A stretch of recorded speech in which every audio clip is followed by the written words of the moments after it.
Shalom, shalom. Bagi yang ikut via online, ada beberapa yang tanya begini. Kok itu kelihatannya siapa kok lucu bener? Saya jawab apa ya? Saya jawab apa? Coba taruh sini aja kok. Lucu, itu cuma sehat-sehat semua. Kalau mas stres, kembalinya lucu. Maaf ya, maaf. Oke, kita belajar. Oh ya, sekarang ini anak saya baru namanya Rangga. Rangga ini pertama kali ibadah seperti ini. Tanggal 12 Juni yang kemarin, baru beberapa hari ya. Nah, saya mau ke bandara dari Cengkareng untuk ke Solo. Saya cari taksi. Nah, ini yang saya ceritakan kemarin. Saya tuh nggak pengen punya mobil pribadi, repot ngurusnya, dan paling enak duduk itu di supiri. Ada yang anda betul tidak? Nah, bukan itu tujuannya. Supaya saya bisa memberkati banyak orang. Ini salah satu. Jadi di handphone saya ini kontak yang paling banyak bukan pengusaha, supir taksi, cleaner, tukang parkir, karyawan hotel, karyawan restoran, itu yang paling porter, udah betul ya itu. Wih, kok sore itu saya kenal 3, nggak pernah repot. Saya turun taksi, turun ikut semuanya mereka. Ya nggak ada repotnya kalau pasti nggak punya duit, mau bagikan kita mereka juga perlu uang. Oke ya, kita makasih Anda. Kita harus memberi saya dan kami. Oke. Tema kita saat ini panggilannya untuk memenuhi tugas kita di dunia. Coba mendengar kata tugas, saudara langsung muncul apa di benak? Tugas, kerjaan, apalagi bukan. Tugas itu tidak sekedar kerjaan, tanggung jawab. Maka itu banyak orang rajin kerja tapi tidak bertanggung jawab. Betul tidak? Dan itu malah ngaco. Ya. Ternyata setiap pribadi kita di dunia ini dilahirkan with a purpose, dengan satu tujuan. Ingat kemarin di Yeremia 1 ayat 5, ada 3 fase yang terjadi sejak kita belum lahir. Masih ingat? Tes ulang.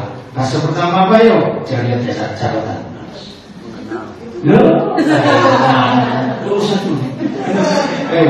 Fase pertama apa? Pembentukan.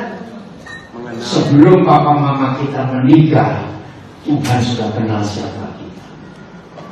Fase kedua, setelah mama mengandung kita, papa menguduskan kita. Nah, fase ketiga ini tugas kita di dunia. Ya, sekarang boleh buka kan? Ya. Boleh terjemahan lain, nggak apa-apa ya.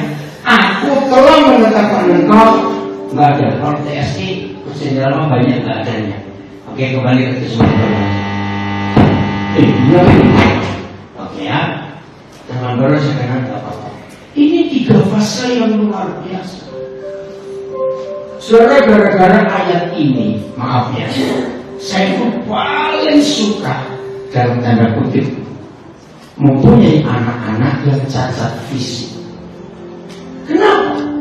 Karena saya ingin membuktikan bahwa firman ini benar. Secacat-cacatnya anak lahir, Tuhan tetap punya purpose, punya tujuan untuk orang cacat ini jadi berkah. Ya? Dan semua fase ini dalam tenses bahasa Inggris past perfect tense. Telah, bukan akan. Apa artinya telah? Sudah terjadi. Kita tinggal menjalani saja. Nah, fase terakhirnya, aku telah menetapkan engkau masing-masing kita menjadi sesuatu untuk bangsa-bangsa. Maka itu saya punya kalimat ini. Manusia paling celaka bukan manusia miskin nggak bisa baca tulis. Manusia paling celaka kalau dia lahir ke dunia nggak tahu tujuannya apa. Celaka nggak? Orang-orang seperti itu, maaf jangan tersinggung. Pagi bangun lapar makan, kenyang tidur lagi. Siang saya lapar bangun makan lagi, kenyang tidur lagi. Babi lagi. Maaf jangan marah. Pelihara babi masih enak bisa dijual. Ngerti gak ilustrasi? Nah itu orang paling celaka. Dia nggak tahu hidup untuk apa. Karena nggak tahu tujuan. Nah, di sesi terakhir ini, dengan kita, Tuhan akan membawa kita untuk mengetahui tugas apa sih yang Bapak sediakan buat kita masing-masing. Dan tugasnya itu beda-beda. Setuju? Efesus 2 ayat 10. Hai, kenapa kamu minta digendong berdiri ya? Ya, kayak Bapak angkat yang berdiri terus. Terus tetap. Nah, karena kita ini buatan Tuhan. Saya ganti iman kita ini masing-masing. Nanti surga kok susah bener jawabnya. Betul? Kita ini made in surga. Kalau saudara mendengar kata buatan mana atau made in Japan, made in Germany, made in mana saja, itu yang langsung muncul di pikiran kita tentang apanya? Apa adanya? Kualitas. Betul. 10 tahun yang lalu, ini contoh. Kalau orang mendengar makin China, langsung wabuk perhokian, langsung merendahkan. Sekarang, betul? Mendengar makin China, makin Germany itu satu-satunya produk yang paling safety. Orang Jerman itu tidak asal buat produk apa saja. Safety-nya, keamanannya nomor 1. Mereka makin Korea, saudara mikir apa? Jangan K-pop, makanan. Korea. Makanan. Apa sih? Makanan. Handphone, bukan tentang apa yang bikin Korea. Model. Bagus, indah, cantik, menyenangkan warna-warni. Nah, hari ini supaya setiap kita sadar kita ini made in surga. Langsung mikir apa? Cepetan. Bagus, sempurna kualitasnya. Maka itu awas ada made in surga begini, musim hujan, tidak musim panas, pusing, karena sehat. Ketika ilustrasi itu kapan sehat? Itu pasti bukan made in surga. Kenapa sih Pak? Oh, hari ini kualitas berubah. Amin. Setelah ditulis kita ini buatan surga, karena tidak ada pabrik secara umumnya yang nggak punya cetakan atau nggak punya molding. Berarti nggak? Harus dong. Lo harus tidak? Harus, kalau tidak jadi apa nanti? Siapa cetakannya? Ini keren. Siapa cetakan kita? Coba saya tanya apa? Diciptakan, dicetak dalam berarti produk surga itu mirip siapa? Lalu siapa kok susah benar? Ya mirip siapa saja dong. Nah, ayo kita tanya pada diri sendiri. Kira-kira aku ini mirip atau kambing? Kira-kira ini kita kambing berapa ya? Saudara, ayo kita sadari ini. Di fase pertama, setan tidak bisa mengalahkan produk surga. Tapi di fase kedua, setan bisa mengacak-acak cetakannya supaya jadi produk gagal. Dan yang menyedihkan, setan berhasil enggak? Itu masalah. Sebelum kita kembali ke tanggung jawab kita masing-masing, kembali kepada tugas kita. Besok masih libur, ya. Rabu kita mulai tugas lagi. Nah, saya harap nggak ada orang berkata, "Wah, lu 2 malam 3 hari di situ, makan tidur, terus saya sendiri." Betul tidak? Kalau terus saya itu pemalas, nggak mau kembali kepada tugas tanggung jawab. Terus fase ketiga, untuk, nah ini tugasnya. Untuk apa? Untuk apa mas? Belajar, untuk melakukan pekerjaan. Stop ini fase ketiga. Setelah kita memiliki surga, modelnya Tuhan Yesus Kristus, ada tugas untuk melakukan pekerjaan baik. Nah, karena sekarang TSI-nya ini jangan diterjemahkan bakti sosial. Enggak, langsung bakti sosial. Ada lebih daripada itu. Keselamatan kita adalah hasil karya Tuhan sendiri. Kita bersatu dengan Kristus Yesus secara rohani diciptakan kembali, ya, dibuat kembali, direformat, direstart, ya, keren, menjadi manusia baru. Nah, ini tugasnya. Dengan begitu kita diapakan? Dimampukan untuk melakukan hal-hal yang baik. Stop dulu. Nah, ini tugas kita. Kita harus tahu. Saya berkali-kali ada di rumah duka. Nah, tiap kali ada orang meninggal, Alkitab itu unik. Kalau saudara baca kitab Khotbah pasal 7, ada firman begini: lebih baik ke rumah duka daripada ke rumah pesta. Ini kan aneh. Semua orang gak boleh pesta atau makan. Tapi Tuhan bilang enggak. Lebih baik ke rumah duka daripada ke rumah pesta. Sebab kita akan merenung di situ akhir hidup manusia. Nah, kalau saya ada di rumah duka, ada yang meninggal, saudara, saya pesan, jangan tanya, seperti apa ya? Aduh, saya masih muda. Aduh, begini kenapa? Enggak usah bertanya. Percuma. Sebab saya bisa meninggal, bertanya apa lagi? Pertanyaan yang penting, kalau saudara ada di rumah duka, kapan giliranmu? Ada yang ngapain? Itu betul enggak? Itu pertanyaan penting.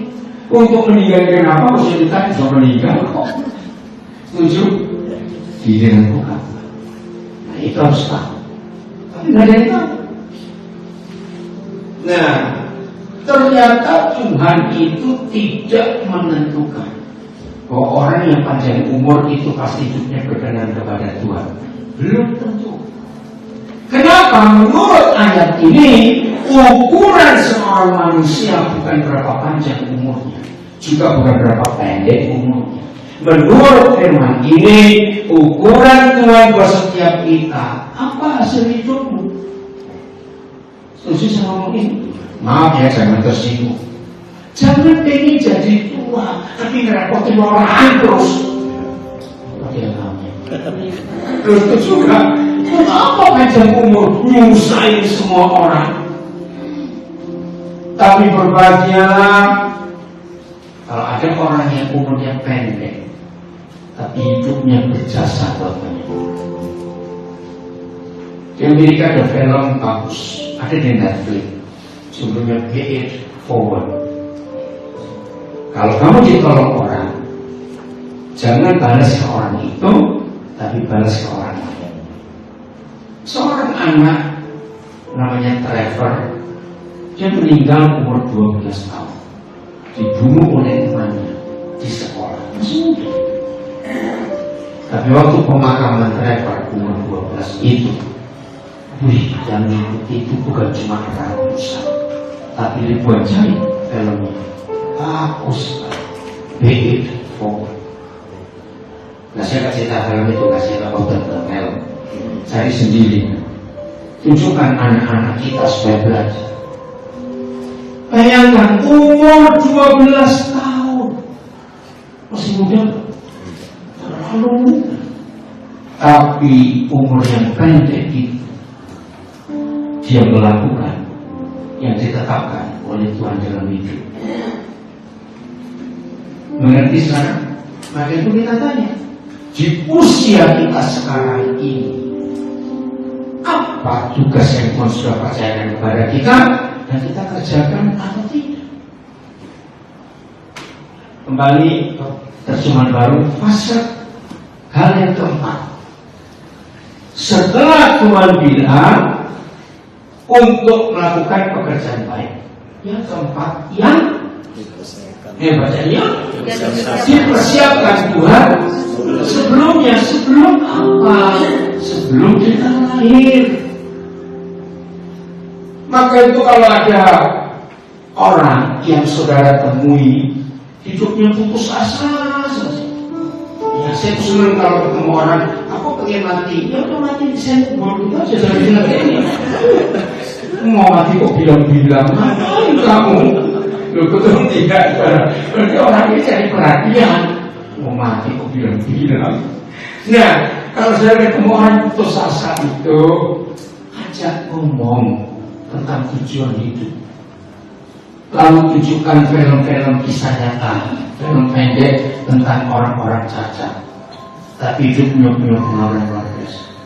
Nah, sampai hari ini belum ada saingan motivator terkenal Nick Fujise. Sampai hari ini dia tetap bertengger di nomor 1 motivator hebat. Yang belum tahu nanti cari di internet. Nick N-I-C-K Fujise, F-U-J-I-C-I-K. Ya. Anak pendeta, bayangkan. Lahir di Australia, daerah Queensland. Begitu bayi ini lahir, kata pertama dari bapaknya, Tuhan kami salah apa?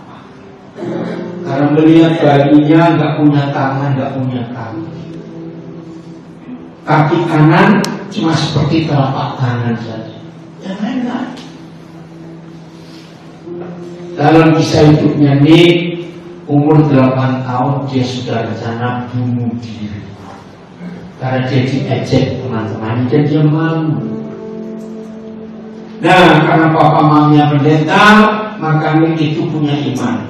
Imannya kesaksian bagus. Dia pernah di Indonesia berapa tahun yang lalu dan ditayangkan live di RCTI, acara passion. Gempar sekali Indonesia.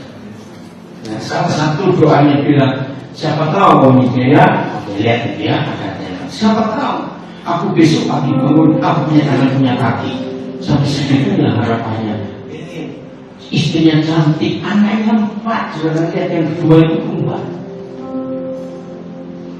Nah, kalau kesaksian dia tidak CTI beberapa tahun yang lalu, akhirnya saya berkata, terima kasih Tuhan saya dapat mujizat anaknya. Karena dengan kecacatannya itu, dunia diberkati. Cari dan filmnya juga banyak sekali. Ya. Satu kali dia jadi penjara, dipanggil oleh penjara terjahat di Amerika. Dia kalau ngajar pasti naik meja, karena pendek nggak bisa berdiri. Nah, film itu buat saya ikut menangis juga. Di penjara itu, kelihatan penjara yang sudah pernah hampir nanti sama anak. Itu salah satu perkataannya. Walaupun aku nggak punya tangan, tapi aku bisa peluk orang. Mana bisa? Cuma tanya bagaimana? Nah, waktu kamu peluk aku merasakan pelukanmu, aku sedang peluk kamu. Wih, ada nabi dan yang paling jahat di situ nangis seperti anak kecil. Badannya saya aja film, badannya gede takunya. Lalu dia peluk ini, dia nangis sejadi-jadi.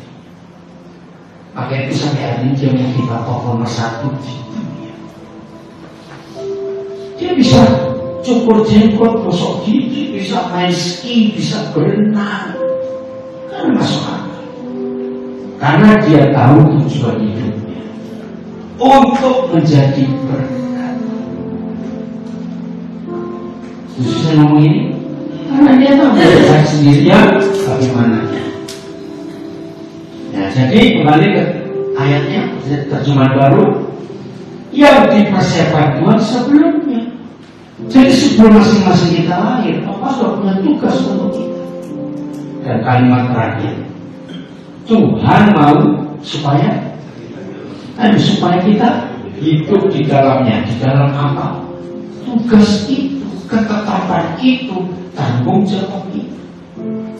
Nah, mulai hari ini, kalau saya ketemu orang putus asa, inginnya mati saja, kok ketemu darah penyhidup, tunjukkan film-film orang cacat. Termasuk kemarin saya bilang di Facebook ada satu akun namanya Born Different. Itu bagus sekali. Tunjukkan supaya badannya lengkap, utuh, masih gagah, itu gak gampang putus asa. Jujur saya ngomong ini. Nah, jadi sekarang temukan tugas apa, tanggung jawab apa yang berbeda. Saudara, untuk mengetahui tugas apa, tanggung jawab apa, ya, jangan doa puasa kelamaan. Hanya ada satu cara, menurut Tuhan. Tuhan sebagai Papa selalu bekerja bukan dengan orang rohani. Kalau rohani jadi rohani. Tuhan selalu bekerja dengan orang yang nurut. Taat itu password untuk seluruh firman Tuhan. Jadi kalau saudara seringkali kebingungan dengan program-program Tuhan, katakan pada dirimu, aku sedang tidak taat sekarang. Aku itu bingung sendiri. Banyak orang bertanya, bagaimana cara mendengar suara Tuhan? Maaf, karena saya sering bersaksi, saya itu gampang dengan Papa bicara. Begitu disuruh ini, suruh itu, termasuk Rangga. Ini sebenarnya Rangga ini yang pada besar saya baru ketemu kemarin, anak saya lahir via Instagram. Sama namanya aku. Aduh, kalau digambarkan hidup anak itu, dia seperti sedang melayang di suatu tempat. Gak tahu jatuhnya di mana, gak tahu. Waktu saya pertama kontak dia, ada orang sesusah itu. Gak ada satupun orang peduli dia. Sudah menikah, istrinya ninggalin dia bawa anak. Saya sampai dia bilang, kalau aku gak makan pun gak ada orang tahu. Ya, hidupnya cuma tunggu hari aja. Hari ini selesai ya udah tidur, besok tunggu lagi ada apa lagi. Padahal itu belum musik.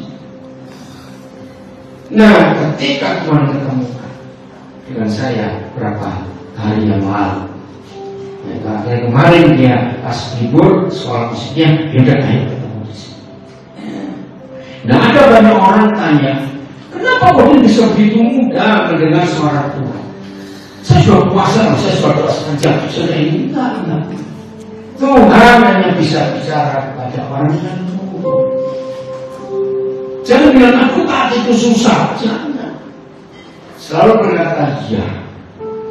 Mau ngomong apa aja Tuhan katakan iya. Jangan pernah mengukur, aku nggak mampu. Tuhan sudah tahu. Kalau kita mampu, ya kita nggak butuh Tuhan. Justru kita nggak mampu, kita merasa perlu. Begitu saudara ditemukan Tuhan taat, maka saat itu pun Tuhan sering bicara kepada kita. Ya, Abraham sudah saya beri contoh. Zaman itu walaupun belum banyak orang seperti sekarang, paling enggak 200-500 orang ada nggak di zaman Abraham itu? Pasti ada.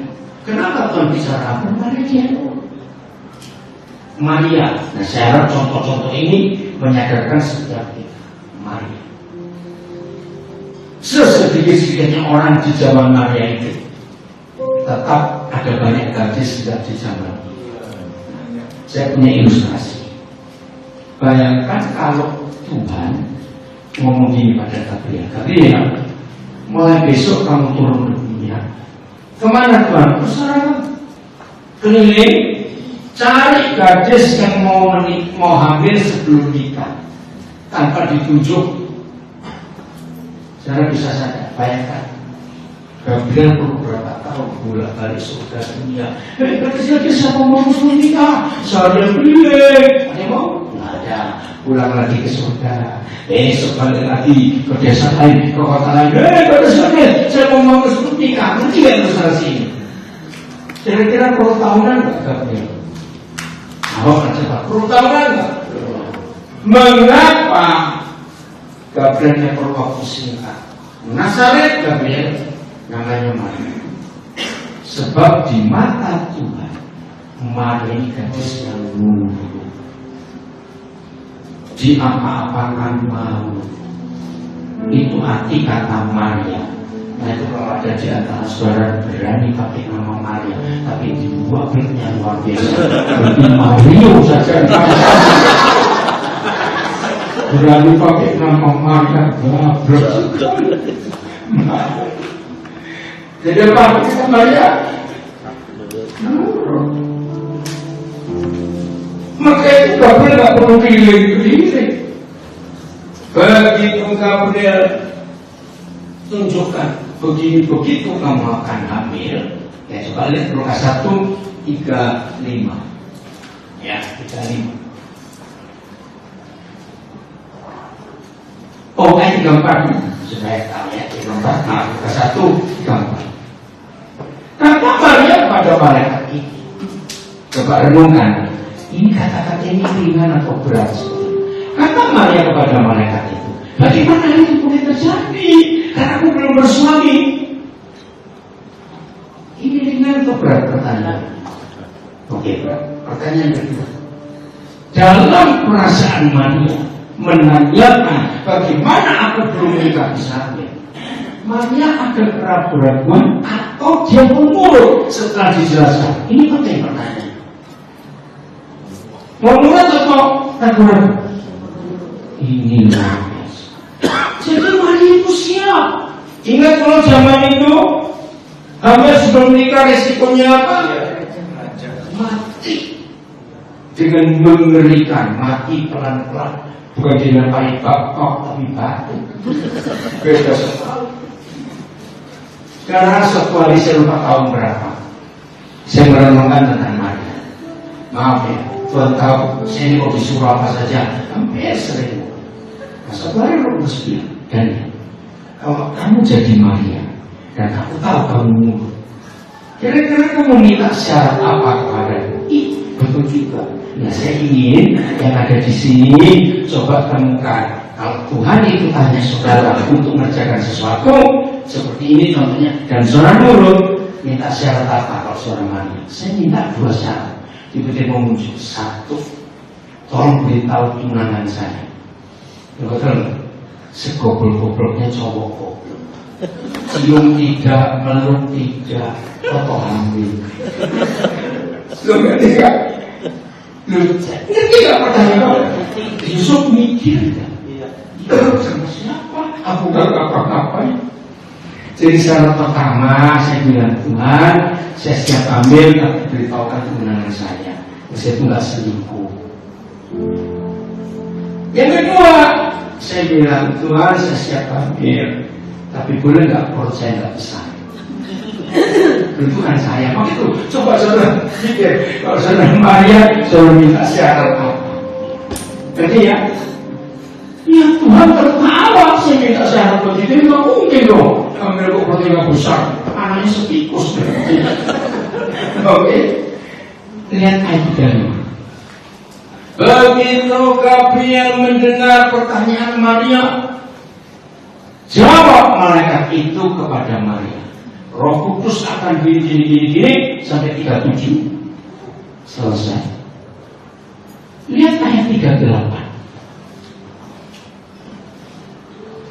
Setelah mendengar penjelasan Gabriel, baca sama-sama kata Maria. Sesungguhnya aku ini adalah hamba Yahweh, jadilah padaku menurut perkataanmu itu. Lagi sekali ini ringan atau berat resikonya? Berat, mati. Tapi kok enteng jawabnya? Nah, inilah satu-satunya ayat dalam seluruh Alkitab yang memberitahu kita definisi hamba Tuhan. Apa itu? Aku ini adalah hamba Tuhan, jadilah padaku menurut perkataanmu. Tapi akhir-akhir ini banyak yang statusnya hamba Tuhan, kelakuannya bos. Betul enggak? Apa meminta dilayani? Copot status hamba Tuhan. Nurut. Nah, satu kali saudara, setelah sekian tahun saya jadi hamba Tuhan, tiba-tiba terus nanya, Daniel, coba kamu perhatikan kalimat terakhir. Saya nggak tahu apa-apa. Lalu malaikat itu meninggalkan dia. Saya baca bolak-balik. Nah, papa tahu saya nggak ngerti. Lalu dia tanya, saya tanya kepada saudara, sebetulnya perlu nggak ini ditulis bahwa setelah Gabriel selesai tugasnya dia harus pergi? Kan nggak mungkin dia nungguin malaikat sampai melahirkan. Loh, betul tidak? Dia harus pergi nggak? Nah, jadi perlu ditulis nggak? Tidak. Ya, terus kenapa ditulis? Jawaban Roh Kudus buat saya ngangkat. Ternyata Gabriel pun itu menyadari kalau aku Maria belum tentu aku berani ngomong seperti ini karena risiko mati. Nah, akhirnya Gabriel mikir, begitu mendengar jawaban Maria, dia langsung pergi sebelum Maria berubah pikiran. Nah, serius, itu nggak akan ditemukan di doktrin teologi manusia. Hebat nggak? Gabriel langsung pikir, begitu cepat-cepat pergi. Seru ya? Maka itu saudara jangan meremehkan, karena Tuhan Yesus pernah berkata, satu titik saja ada nilainya. Itu Matius 5 ayat 17-18. Maka itu kalau saudara baca Alkitab, tekun, teliti, kupas satu persatu. Nah, dengan dua contoh ini, Abraham dan Maria, inilah syarat Tuhan berbicara kepada kita. Kalau nurut. Nah, temukan ini. Kenapa ibu pertama sendiri? Kalau kayak begitu berarti walaupun orang surut-surutnya Orang itu bisa aja nanti dia berubah. pikiran. Bisa. Judas contohnya. Iya lah. Jadi peserta itu bilang, oh berarti manusia itu, ya kita kan model kita sering berubah-berubah. Betul nggak? Makanya itu ada istilah orang Jawa, esok kedele sore tempe. Pagi-pagi masih kedele sore jadi tempe. Karena saudara rapinya itu manusia. Suami istri pun sering berubah-berubah. Betul tidak? Maka itu ini konsep penting tentang siapa? Saya berubah-berubah terus. Nah, contoh berikutnya Kisah Rasul 13 ayat 22. Nah, ini unik. Ini tentang gaul. Jadi masih kesulitan dengar suara Tuhan, hari ini jangan rajin doa puasa. Enggak, tetap betul kamu kalau nggak taat belum rajin puasa. Enggak. Betul. Nah, setelah Saul disingkirkan, untainya. Nah ini, Saul pun bisa berubah, Judas bisa berubah.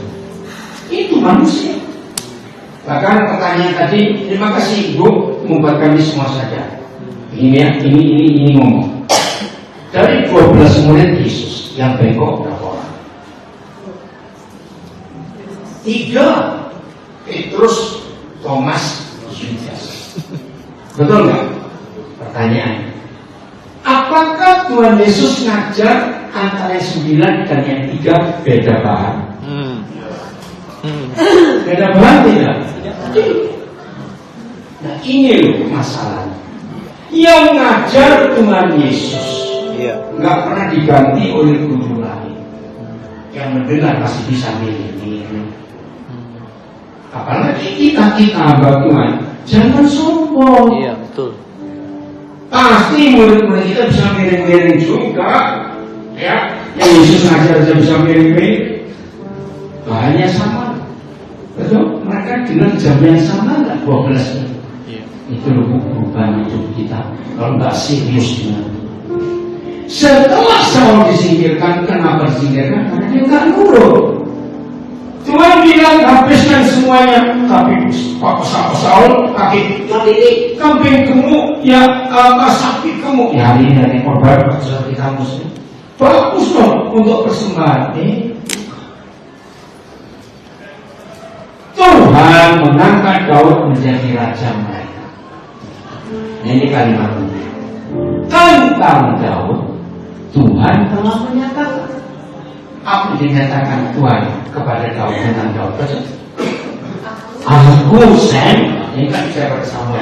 Sam, aku telah mendapat Daud anak Ishak, seorang yang berkenan di hatiku dan melakukan segala kehendak.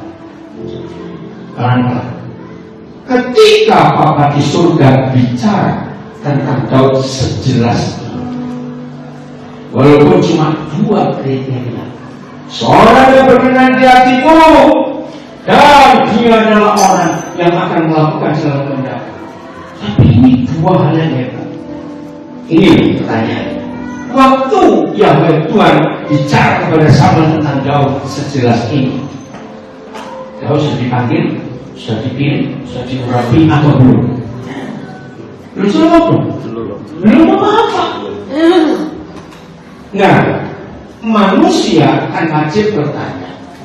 Kita ini menilai seseorang setelah kita lihat apanya. Jawab dong. Kita ini menilai seseorang setelah kita lihat apanya. Hasil kerjanya, karakternya, dan itu perlu waktu. Begini,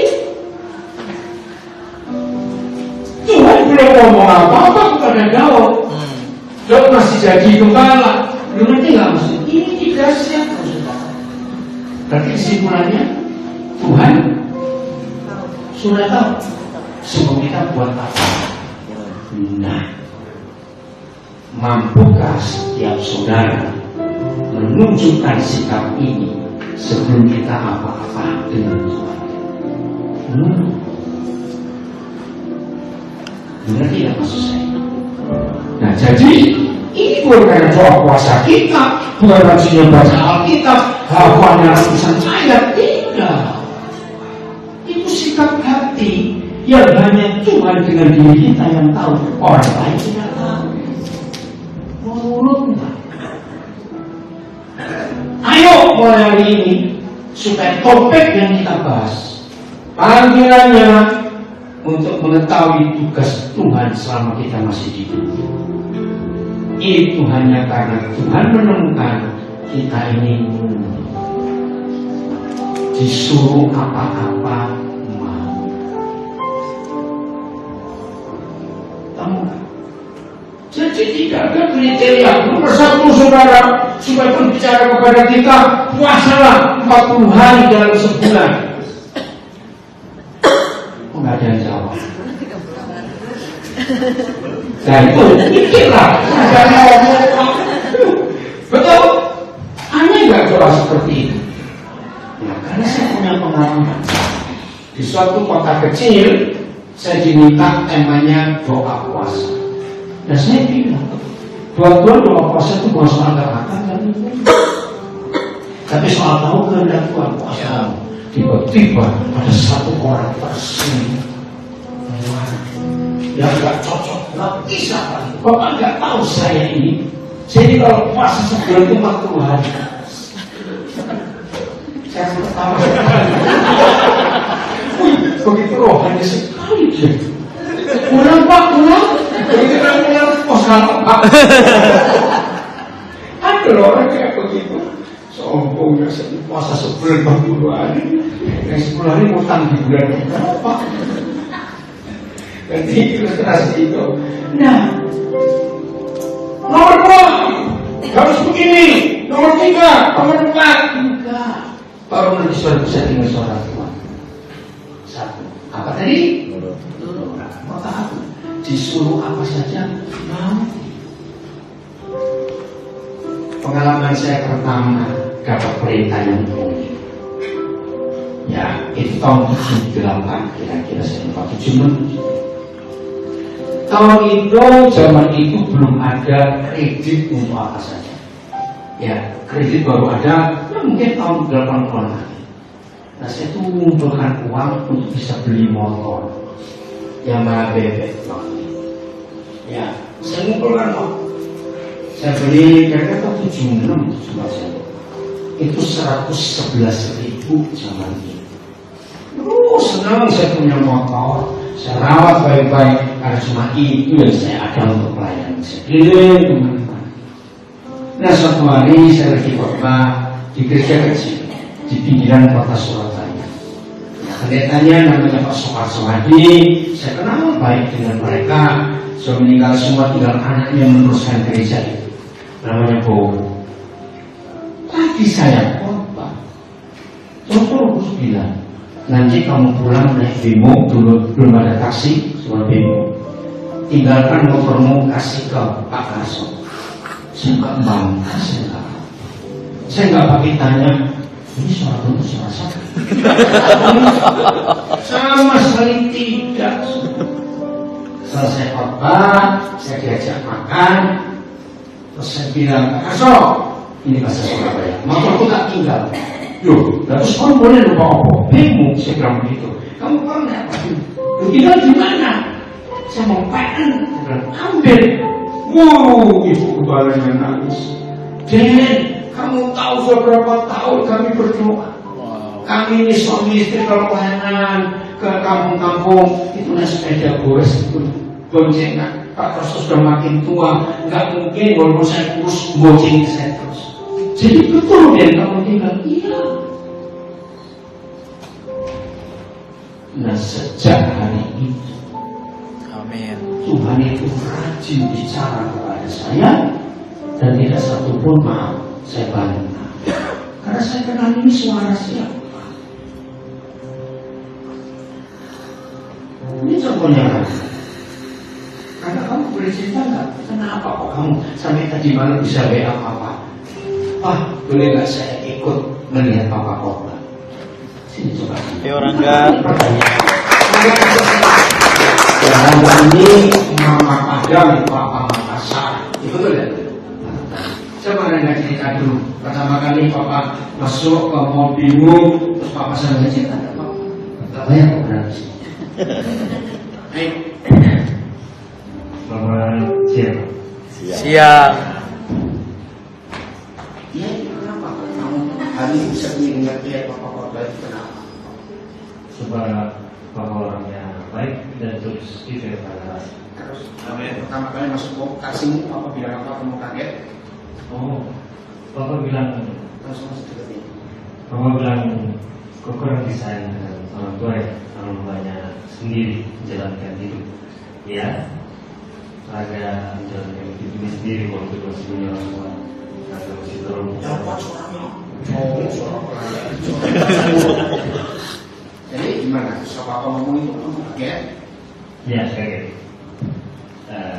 Sebab entah jadi buat dari mana sebab kita baru pertama kali ketemu saat itu.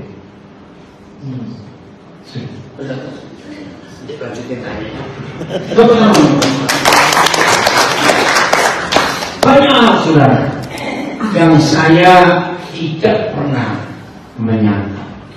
Pasti ada yang tanya, pernah salah nggak? Pernah seperti manusia. Ya salah aja. Bagaimana saya mendengar suara tidak apa-apa. Oke, sampai di sini saya beri kesempatan. Ada yang mau tanya? Sama seperti saya ini. Saya nggak kenal dia. Dia lahir lewat Instagram. Jadi pas saya lagi live, dia muncul. Saya nggak tahu. Terus bilang siapa orang ini dan muliakan dia. Nama saya nggak tahu kerjaan apa. Akhirnya saya DM, dia balas, terus saya minta kamu kontak. Nah, saat itu Papa Mama sedang menangis dalam doa untuk biaya dia kuliah itu bagaimana. Wow. Begitu saya telepon dia, kamu kuliah sih? Patahin kan? Dia teriakin papa. Betul gitu nggak sih? Wow. Ya udah. Apalagi ya, saya akan bertanya satu dua orang. Michael mana? Oh, ada. Oh. Ini anak saya Michael ini di satu rumah, satu orang gembala yang muncul itu aku bilang tanah ini begini. Jangannya, tolong bacakan nama di sejarah. Hanya satu orang tempat bilang kamu kalau mengajar, siapa saja boleh. Ya, mikrofonnya kasih supaya mana? Oh ini di depannya tidak bisa. Begini. Cara tahu kita disuruh apa? Balik lagi.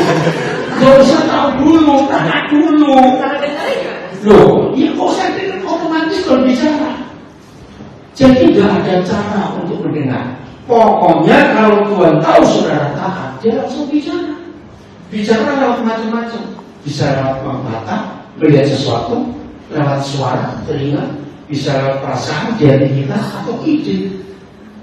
Nggak usah ditanya, Tuhan punya banyak cara untuk bicara kepada kita. Pokoknya nurut. Oke, ini pertanyaan penting. Coba buka Yeremia 18. Cepatnya ayat 1 sampai 4. Ayo cepat. Yeremia 18 ayat 1 sampai 4. Firman yang datang dari Yahweh kepada Yeremia. Bunyinya apa bunyinya? Pergilah dengan segera ke rumah tukang periuk. Dia di sana aku akan memperdengarkan perkataan-perkataanku padamu.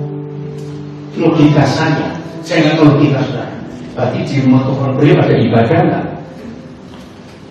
Loh, kan Tuhan bilang, aku akan memperdengarkan perkataan-perkataanku ya. Iya. Pergilah ke rumah tukang periuk. Wajar nggak saya berkata logikanya di rumah tukang periuk ada tempat dia? Loh, ya atau tidak? Saya mau bilang, iya. Ternyata tidak. Lihat ayat 3. Lalu pergilah aku, nurut nyindir. Enggak tanya yang apa siapa ya Tuhan. Nggak usah. Lalu pergilah aku ke rumah tukang periuk dan kebetulan ia sedang bekerja dengan pelarikan. Karena itu tuh tempat yang berputar. Kalau saudara kenalin tukang periuk. Nah terus apabila berjalan yang bisa dibuatnya dari tanah liat di tangannya itu rusak, maka tukang periuk itu mengerjakannya kembali menjadi bejana lain menurut apa yang baik pada pemandangannya. Terus kemudian apa? Ada korban. Yeremia melihat sebuah adegan. Tukang periuk ini lagi buat bejana, bejananya rusak. Nggak dibuang, tapi dibentuk jadi bejana lain. Di situ Tuhan bicara, jadi nggak ada suara, melihat sesuatu. Kalau saudara pernah dengar penyanyi hebat di Indonesia Bobby Fetian yang buat lagu Kristen Kakaknya. Nah salah satu lagu yang paling saya suka itu Pulang. Nah dia sebelum mengubah lagu itu, dia itu kasus ikut saya pelayanan. Khotbah yang paling dia suka Lukas 15. Pulang anakku. Itu lancar di hidupnya, ya karena Bobby pun dari kecil nggak tahu bapak kandungnya. Oke. Wow. Suatu hari waktu dia mau pulang dari Taman Anggrek, di seberang Taman Anggrek yang menuju ke mana jalan tol, pinggir tol itu lagi tunggu angkot. Hujan gerimis. Tiba-tiba di belakang dia itu ada beberapa anak-anak kecil. Oh, saya ikut punya. Oh, ikut dia. Dia kaget, bodoh mana ini anak-anak kecil? Nah, ketika melihat anak-anak kecil berorang itu, dia membatalkan untuk pulang, dia masih ada waktu. Lalu dia ajak anak-anak kecil ini ke warung dekat situ. Sambil dia berikan anak-anak ini minuman, makanan, muncul kata pulang. Cari di apa ya? Di internet Google ada lagu pulang. Lagunya bagus. Jadi nggak ada yang khotbah. Cuma lihat anak-anak dan dengar itu. luar biasa. Yang penting taat. Gak usah tanya caranya. Caranya urusan Tuhan. Urusan kita cuma satu, disuruh apa saja mau. Ya itu. Jelas ada banyak. Saya punya teman pendeta, suaminya namanya Pak Markus di Malang. Anaknya 2. Pelayanannya cukup sulit. Suatu siang dia mau memutuskan, aku nggak mau pelayanan, aku mau kerja saja. Nggak cukup persembahan untuk biaya anak. Dia ngomong pada istrinya, tahun itu belum ada HP, ya belum ada internet. Istrinya bilang, ya terserah kamu, aku cuma itu. Lalu dia tuh duduk di teras rumah kontrakan, duduk santai. Nah terus dia melihat di depan teras itu ada bunga rumput, bunga rumputnya yang dari tangan orang tumbuh sendiri. Sampai dia merenung tentang nasibnya, terus dia lihat kupu-kupu terbang, datang lagi berapa ekor, datang lagi, nggak ada suara apa-apa. Tiba-tiba dia berteriak, Tuhan ampuni aku. Ini saja istrinya. Kau yang tahu nggak? Saya pikir dia stroke.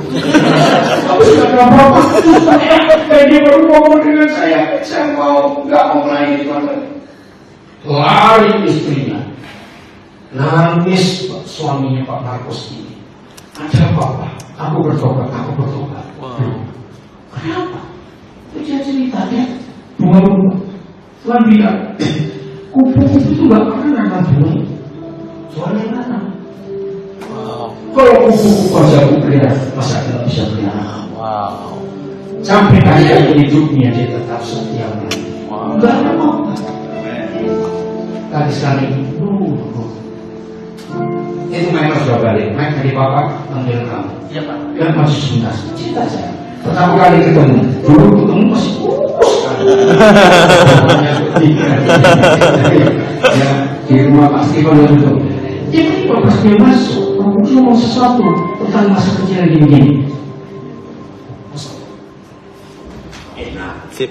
Shalom semuanya. Shalom. Terima kasih sudah mengizinkan kami bergabung di rekrut yang luar biasa ini. Jadi kalau Bapak jangan buang waktu langsung aja. Tahun berapa Pak? Yang pasti semenjak saya kurus Pak itu.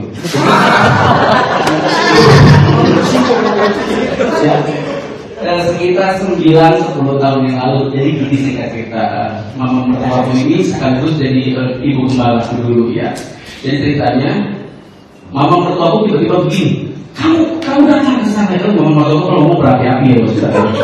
Kamu datang ke sana pendeta bagus, pendeta hebat, pendeta dari Papua di GBI Junction waktu dia pada di BSD. Kami datang dengan beberapa teman dari gereja kami, perwakilan dari gereja kami datang. Tapi ternyata si Papa udah khotbah.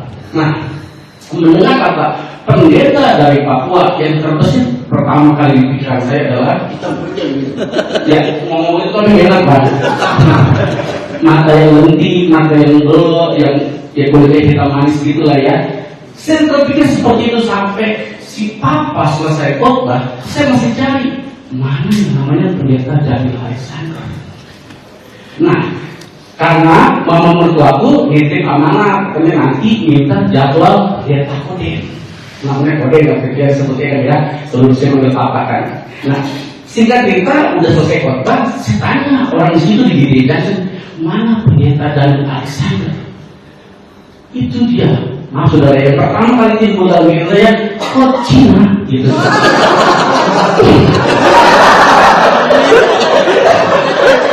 Iya Pak.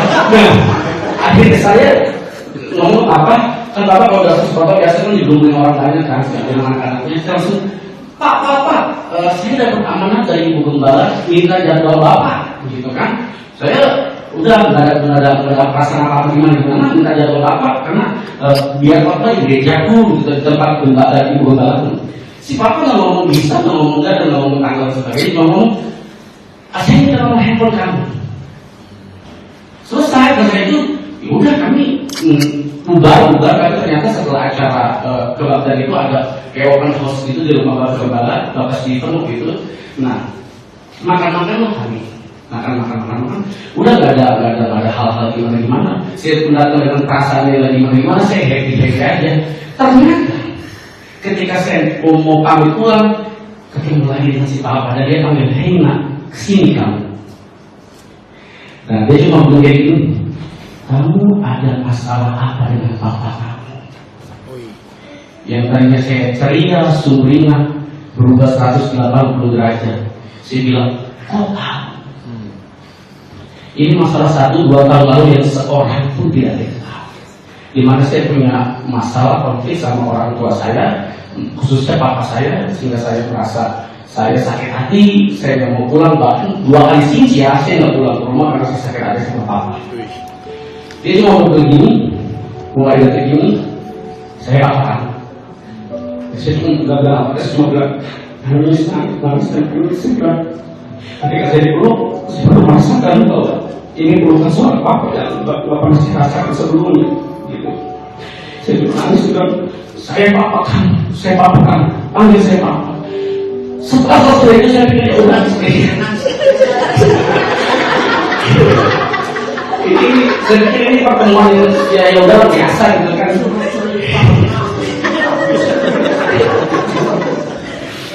Nah, selesai dari situ, kalau nggak selesai di situ, ternyata si papa terus apa namanya, kontak WhatsApp pribadi, waktu dia mau WhatsApp yang aja, pokoknya japri lah pribadi gitu kan, pribadi. Nah, kamu sedang apa? Kamu lagi apa? Saya jujur banget, saya nggak tahu konten itu siapa. Saya nggak tahu background pelayanannya seperti apa. Ternyata dia hamba besar, saya nggak tahu background besar seperti apa. Saya nggak tahu, sama sekali nggak tahu background itu. Nah, tiba-tiba dia bilang, "Nah, kamu ada paspor. Papa ingin bangsa ke Taiwan atau kemana di bawah itu.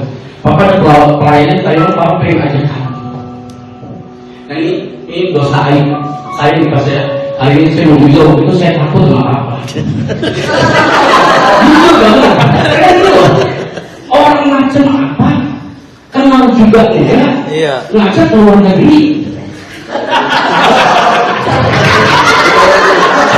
PKI sudah kalau jujur ya, jujur berapa kali saya ikut pelayanan apa tidur sekamar apa nggak pernah cerita. Di dalam pikiran saya ini sindikat perjuangan organisasi.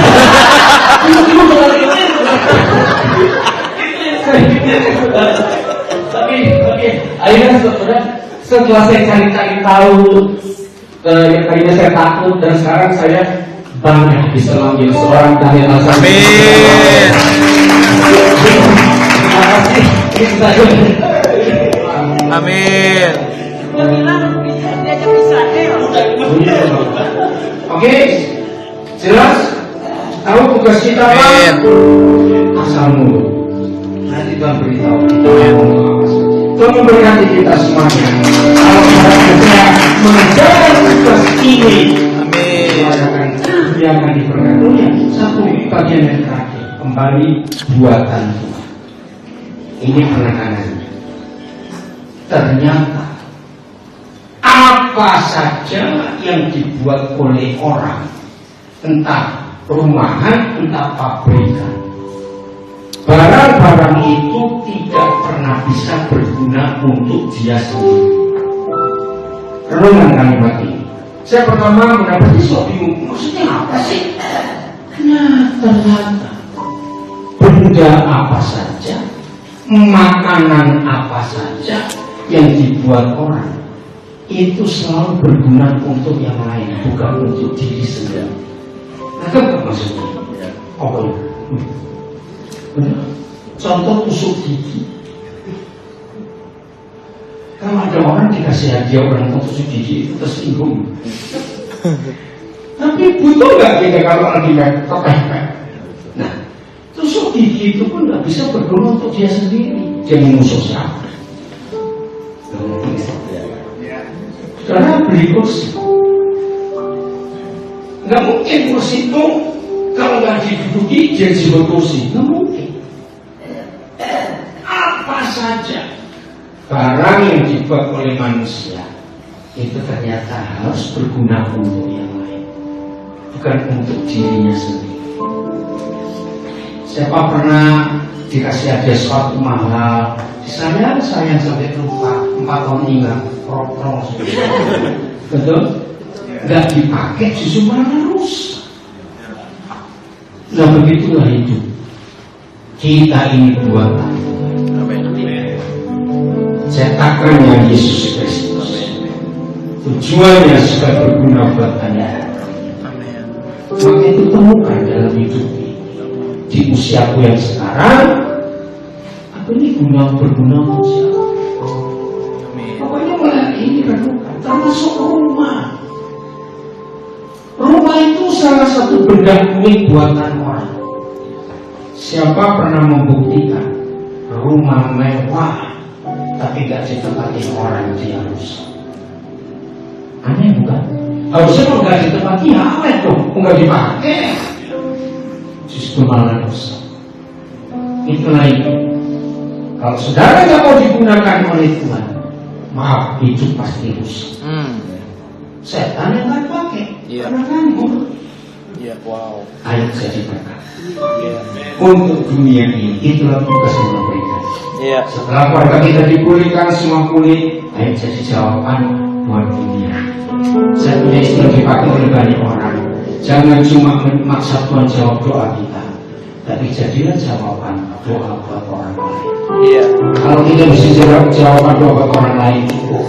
Jadi sama namanya kalau saudara tanya tadi, mau tanya yang tinggi-tinggi, jadilah jawaban doa buat banyak orang. Ini tadi pagi saya lagi ngurus. Satu kali saya tinggal di apartemen anak saya di Puri di Beriong Kuningan. Nggak ada seorang cleaner muslim. Nah, fokus gerakan saya untuk ngomong. Wah, dia mengalami zaman Tuhan yang luar biasa. Tapi satu titik, dia mulai saya papi. Boleh tak saya percaya Tuhan dan papi? Boleh, kenapa tidak? Tapi saya yakinkan dia. Kalau sampai ada orang tanya, apakah papi pernah maksa kamu? Enggak, ya. Nah, tadi pagi dia cerita tentang satu masalah. Terus saya berikan jawaban. Kalimat yang dia katakan. Terima kasih, aku sudah menjadi jawaban doa saya. Berarti itulah tugas kita. Untuk saya muluk-muluk, kok sudah ngomong ke Papua, ke Afrika, kejauhan. Yang kita ketemu aja semua. Tujuh, kamu berkati kita semua.